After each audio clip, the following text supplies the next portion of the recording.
आज के case studies के इस लेक्चर में बात करें, कई बार ऐसी परिस्थितियां देखी गई हैं जब पत्नी ससुराल में रहती है, उस वक्त वो अपने बॉयफ्रेंड को, परिचितों को, दोस्तों को या अपने परिवार वालों को ससुराल बुला लेती है और वहां पर वो लोग दबंगई करते हैं, मारपीट करते हैं, घर में घुसकर तोड़फोड़ करते हैं, डराते हैं, धमकाते हैं, ब्लैकमेल करते हैं, मारपीट करते हैं, चोरी कर लेते हैं। या फिर कई बार ऐसी परिस्थिति देखी गई है कि पत्नी अपने मायके में होती है या फिर केस चल रहा होता है उस वक्त वो मायके में होती है, या तो केस नहीं चल रहा उस वक्त मायके में, या फिर केस चल रहा उस वक्त मायके में, और अचानक से वो दोस्तों को, रिश्तेदारों को, परिवार वालों को, जान पहचान वालों को या बॉयफ्रेंड को लेकर अचानक से वो ससुराल पहुंचती है और वहां पर विवाद की स्थिति बनती है। क्योंकि ससुराल के लोग कहते हैं कि भाई हमारा विवाद चल रहा है, या तो केस चल रहा है या फिर आप मायके में रह रही, तो जब तक बैठ के सारी बातों पर, सारे मुद्दों पर चर्चा नहीं होगी तब तक आप मेरे घर में नहीं घुस सकते, या फिर केस चल रहा है तो जब तक कोर्ट आदेश नहीं करेगी तब तक आप मेरे घर में नहीं आ सकते। लेकिन पत्नी और जो लोग उनके साथ आए वो जानबूझकर पति और उसके परिवार को, जो भी सामने होता है, उनको डराते हैं, धमकाते हैं, मारपीट करते हैं, गाली गलौज करते हैं, जबरन घर में घुसते हैं, यहां तक कि तोड़फोड़ करते हैं और घर में चोरी भी कर लेते हैं।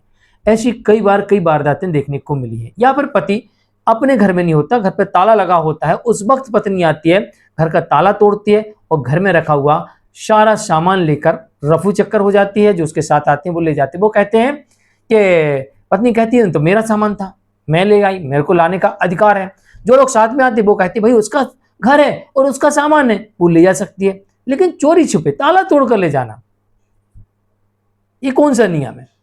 अगर पत्नी ऐसा करती है, उसके परिवार के लोग करते हैं, तो अब इन सबको, पत्नी सहित अब इन सबको नानी याद आ जाएगी। कैसे? चलिए आज के स्टडीज के इस लेक्चर में आपको डिटेल में बताएंगे कि इनके ऊपर कितने गंभीर धाराओं में मामले दर्ज होंगे और इन्हें कितनी लंबी सजा हो सकती है, चाहे वो बॉयफ्रेंड हो, चाहे वो इनका दोस्त हो, चाहे इनके रिश्तेदार हो, चाहे पड़ोसी हो, चाहे पत्नी हो, चाहे उसके परिवार के लोग हो, कोई भी इसमें हो, ऐसा करते हुए पाया जाएगा तो उसके ऊपर आपराधिक मामला दर्ज किया जाएगा।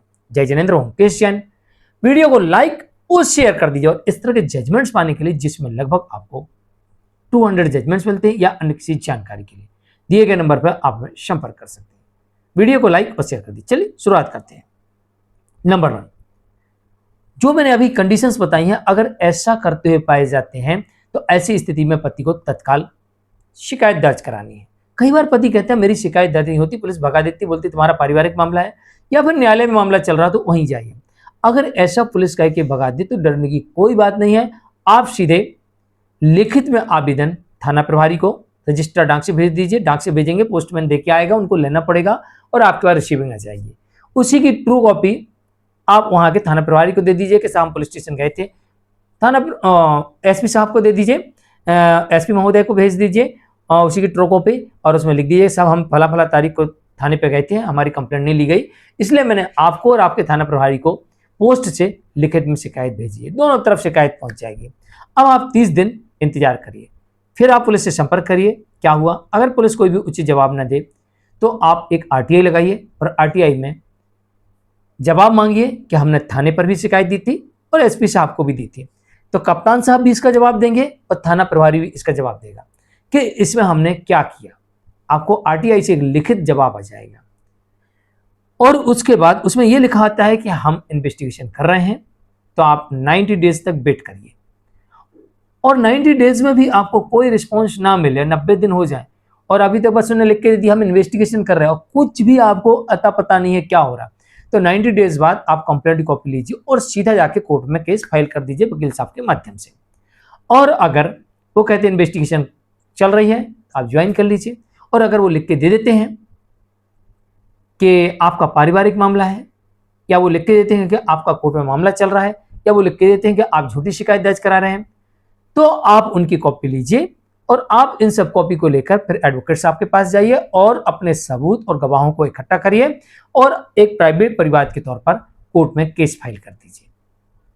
अब आपके घर में चोरी हुई तो चोरी का मामला बनेगा, आपके घर में तोड़फोड़ हुई तो तोड़फोड़ का मामला बनेगा, आपको डराया धमका है तो डराने धमकाने का मामला बनेगा, आपको गाली गलौज दी है तो गाली गलौज का मामला बनेगा, आपको जान से मारने का प्रयास किया है तो जान से मारने का मामला बनेगा, जान से मारने के प्रयास का मामला बनेगा, और अगर आपको अपमानित किया है तो अपमानित करने का मामला बनेगा, अगर आपके घर से सामान उठा के ले गए हैं तो जबरन आपका सामान लेके गए हुए इसका मामला बनेगा, इन्हें डकैती का मामला बन सकता है।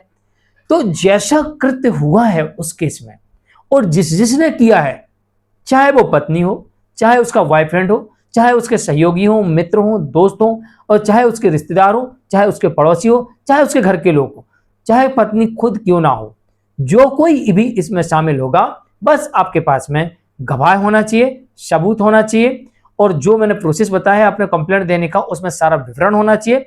उसके आधार पर आप प्राइवेट परिवार के तौर पर कोर्ट में एक कंप्लेंट फाइल कर दीजिए। फिर देखिए, प्रेजेंट में ही 2025 में एक मामला या जजमेंट आया जिसमें पत्नी को 3 साल की जेल हुई है, साले को 3 साल की जेल हुई है, ससुर को 3 साल की जेल हुई है, सास को 3 साल की जेल हुई है, और साथ में पड़ोसी को भी 3 साल की जेल हुई है, और इनके ऊपर कोर्ट ने जुर्माना भी लगाया है। तो अगर कोई भी किसी प्रकार का कृत्य करते हुए पाया जाता है, वो अपराध की श्रेणी में आता है, तो वह कोई भी व्यक्ति हो, इवन कि गाली देना भी अपराध माना गया है। लोग आजकल बात बात पर गाली देते हैं, ये भी अपराध माना गया है।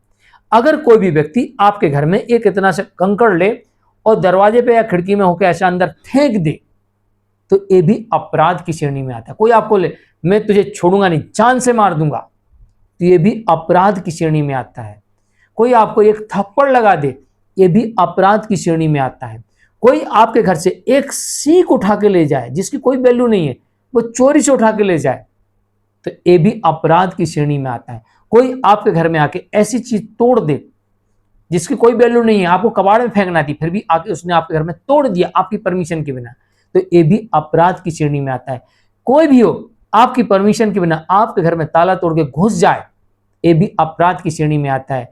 कोई भी व्यक्ति आपकी परमिशन के बिना आपके घर से कोई भी सामान उठा के ले जाए, ये भी अपराध की श्रेणी में आता है। कोई व्यक्ति आपका रास्ता रोके, आपके कपड़े खराब करे, ये भी अपराध की श्रेणी में आता है। कोई व्यक्ति आपका वर्क प्लेस पे जाके अपमान करे, ये भी अपराध की श्रेणी में आता है। कोई व्यक्ति आपके ऊपर झूठे आरोप लगाए, ये भी अपराध की श्रेणी में आता है। कोई व्यक्ति आपको बदनाम करे बिना कारण, ये भी अपराध की श्रेणी में आता है। कोई व्यक्ति आपके बारे में ऐसी वार्तालाप फैलाए कि जिसकी वजह से आपकी जान संकट में आ सकती है, तो ये भी अपराध की श्रेणी में आता है। कोई भी व्यक्ति आपके चरित्र के प्रति कीचड़ उछाले, मतलब आपके चरित्र को कलंकित करने वाले आरोप लगाए, मतलब कि आपका किसी महिला के साथ या किसी पुरुष के साथ अवैध संबंध है और वो उसे साबित नहीं कर सकता है, तो ये भी अपराध की श्रेणी में आता है। आप उसे दंडित करवा सकते हैं, बशर्ते जो कुछ आपके साथ हुआ है उसकी आपको शिकायत देना होती है, और सबूतों और तथ्यों के आधार पर, गवाहों के आधार पर अगर पुलिस शिकायत ना लिखे या ना केस बनाए या ना कार्रवाई करे, तो आप कोर्ट में जाकर सीधे शिकायत दर्ज करवा सकते हैं और उस व्यक्ति को दंडित करवा सकते हैं। मैं हूं केस जैन, आज के लिए इतना ही। नमस्कार। ध्यान रहे, गवाह और सबूत और तथ्य और कंप्लेंट, ये चारों चीजें बहुत ही महत्वपूर्ण होती हैं। सही समय पर सही काम करना ही उचित होता है। नमस्कार।